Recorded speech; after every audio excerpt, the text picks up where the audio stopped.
Well, it looks like we're getting closer to getting the Discord supporter medals, but they might not look like you think.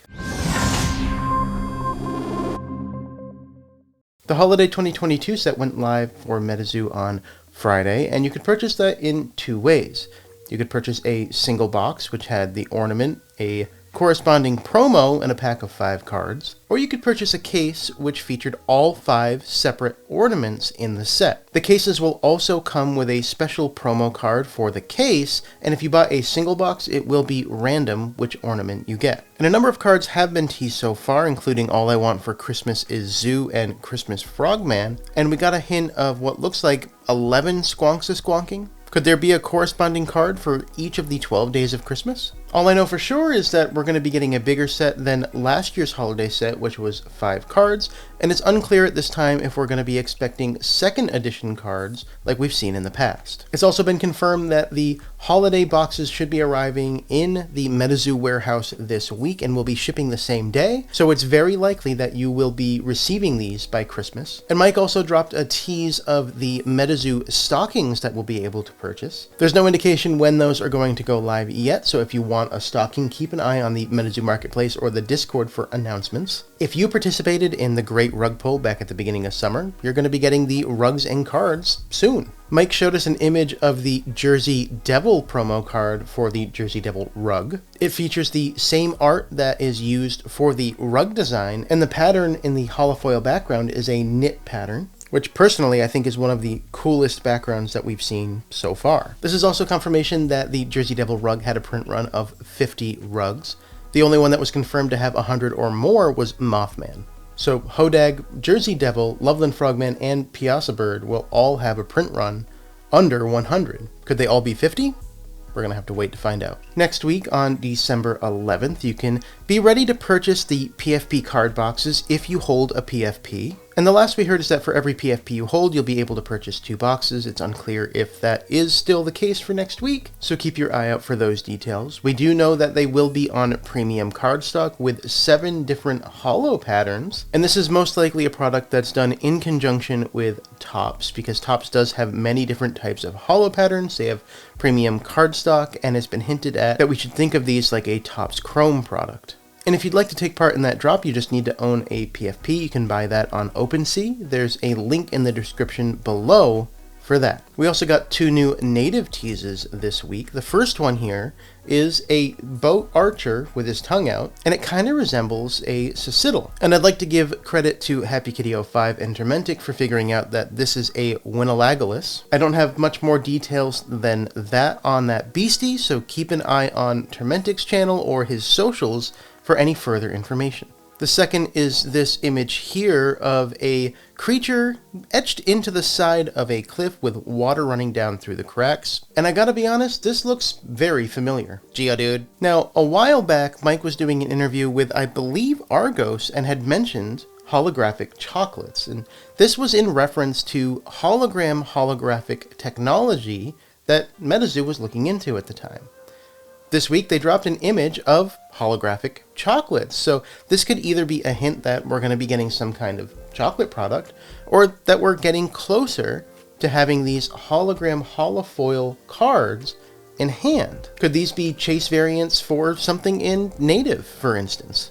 It would be really interesting to see some secret rares with some special holo patterns like a holographic hologram. We also got to look at the outcome of what the passports were for, other than collecting stamps at your events. We got to look at this magical MetaZoo celebration promo, which allows up to 3 entries at an event for MetaZoo.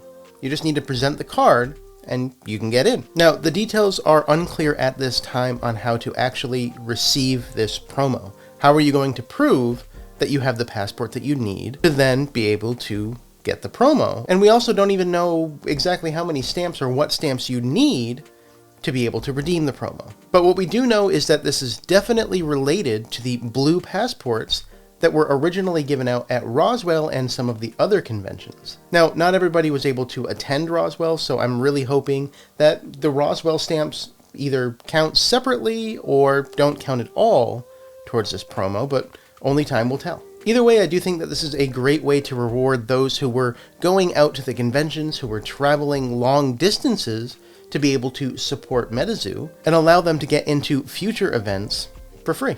And finally, your loved ones can get you a Christmas gift that you actually want. MetaZoo has announced that they're going to start doing gift cards at some point in the future.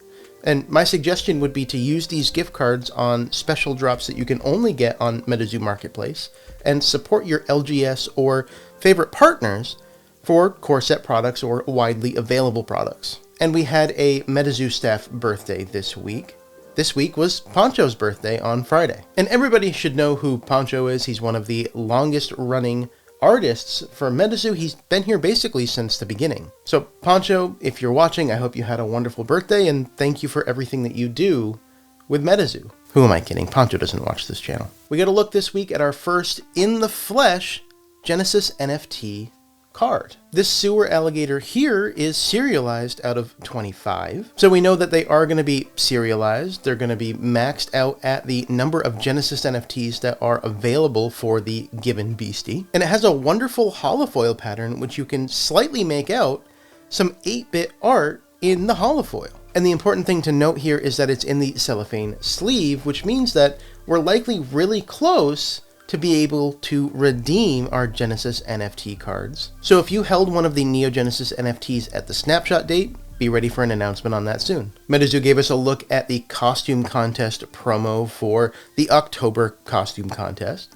This was one of the ways to win tickets to Salem, and many people participated in the costume contest. And details were not given on how to actually redeem this promo yet. Obviously, you would have needed to participate in the costume contest channel when that was available. So if you did participate, keep an eye out for details on how to redeem this promo. MetaZoo is also now a verified account on Twitter. As somebody that invests a lot of money in MetaZoo, I can now say I can rest easy knowing that they're verified. We also now know where $8 a month of MetaZoo's budget goes. Now here's one that a lot of you have been waiting for. We got a tease of the Wilderness Revive boxes being in hand either on Mike or Andy's desk. In the tease, you can see the Wilderness Revive box featuring a redeemable Dragon of Akanto Falls and a blind pack. The card shown is confirmation that there will be 10 cards or boards in the Wilderness set. It's still unknown what the full list of pages that we're going to see is, however, it's a good sign that we're seeing this product in somebody's hands. So it's really a relief for those of us that have patiently been waiting for the last few months to finally receive this product. Along the lines of skateboards, MetaZoo did recently announce a partnership with Bear Walker, so it's unclear if the Revive relationship is going to remain. Seance LGS kits have started to ship this week, so if you ordered one of those, you can expect those to be showing up soon, and those are filled with a bunch of products to be able to help LGSs or partners run events for MetaZoo. Another update that a lot of people have been waiting for, MetaZoo has started to look at the submissions for the Fan Art 2022 contest. Fan art entries were submitted back in May. You needed to have a bookmark from the previous fan art blister packs. And we got to look at the 3 stamps that will be used on those bookmarks. One for every participant, one for the finalists, and one for the winners. I'm also really excited to talk about 2 new influencer medals that were given out this week. The first goes to MetaZoo Nation and the team at MetaZoo Nation. Dean, Danny, and Matt run the MetaZoo Nation Australia podcast. There's a link in the description below. And they also run the MetaZoo Nation Australia Facebook group, which I've been a part of for a very long time. You can find a link for that in the description below as well. And Mike also pointed out that very recently, MetaZoo Nation Australia raised $5,000 for charity, so it goes without saying that they're doing amazing things with the community. So Dean, Danny, Matt, and everybody else involved with MetaZoo Nation Australia, congratulations on your influencer medal, and it's well-deserved. I'm also incredibly excited to announce that the second influencer medal that was given out this week went to our friend Turmentic. Now, I talk about Turmentic a lot on this channel. He's somebody that I have grown very close with over the past year. So really, if you haven't already followed Turmentic, what are you waiting for? Go do it. Between his readings of the MetaZoo chapters, his Cryptid theories where he dives into his thoughts on the lore and specific cards and how they fit into the lore, and most recently, his live streams, he covers a wide gambit of MetaZoo content. He puts so much time, thought, and effort into supporting the MetaZoo community that I'm just so stoked that they recognized the work that he's putting in. And they even made a point to say that the MetaZoo staff even watches his channel. And I took that personally. Now, for the weekly trivia. To remind everybody of last week's question, your opponent is controlling a burrowed Amocook, a Loveland Frogman, and a Water Baby. You're controlling a familiar. You're about to play permanent possession. How many valid targets are in the arena for permanent possession? And the answer here is all 4 beasties in the arena. Because permanent possession chooses a beastie, doesn't target a beastie, it can take a Loveland Frogman even though it's magic-proof. The same goes for burrowed beasties. They can't be the target of a spell, but this isn't targeting, this is choosing. Water Baby, obviously, there's nothing special about Water Baby. And for the familiar on your side of the arena, well, it doesn't say you have to choose an opposing beastie, you can choose your own. So it is a valid target, even though technically, after it resolves, there's no real difference in the state of the arena. So there you have it. All 4 beasties are valid targets for permanent possession. The only 2 beasties that cannot be affected by permanent possession are Grafton Monster and Grim Reaper. Both of those cards specifically state that they cannot be affected by other pages. So we have everybody who got that correct on the spin wheel here. We're going to give that a spin. And this week's winner for $15 to Immortal Workshop is Sambo Slice. Boy, that was a real nail biter.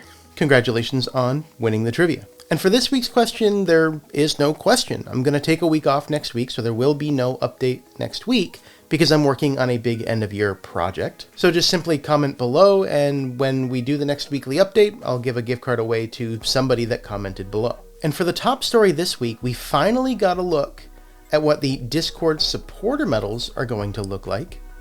The first thing that you're going to notice here is that these promos are not made of metal. The original idea is that these would be made of bronze, silver, and gold metals, M-E-T-A-L, but it's pretty apparent here that these are just normal MetaZoo cards. Now there are 3 different versions. There is a bronze, a silver, and a gold, and they all have the same effect text box, noting that the recipients have proved to be extraordinary members of the Discord. The flavor text is different on each with varying degrees of recognizability of the recipient. Bronze features Dingbell, silver, a Loveland Frogman, and gold, Sam Sinclair. Now, if I'm being completely honest, my favorite one of the 3 is Loveland Frogman. So depending on how they decide how people are going to be getting these medals, if I'm eligible, I'm actually hoping I get silver. But no matter the outcome, these are going to be highly sought after medals that MetaZoo will be giving out. The timeline and exact details on how they're going to be deciding who's receiving these medals or which medals or what the distribution is has yet to be disclosed. There have been a couple different theories, including that they're going to be using the Discord rank system to understand how they want to distribute these cards. They've also been very clear that they want to find a way to recognize those that are currently active in the community, as well as those that have been active in the community in the past that made a big impact in the community. So it is possible that they might not use a straight rank system for that. Either way, I'm incredibly excited to find out more about these Discord supporter medals. Well, that's all I had to cover for this week. I apologize that this is out late. All of my kids have been sick within the past week, so it's been a bit hectic around here, and that caused some delays. So thank you for watching, and I'll catch you in the next one.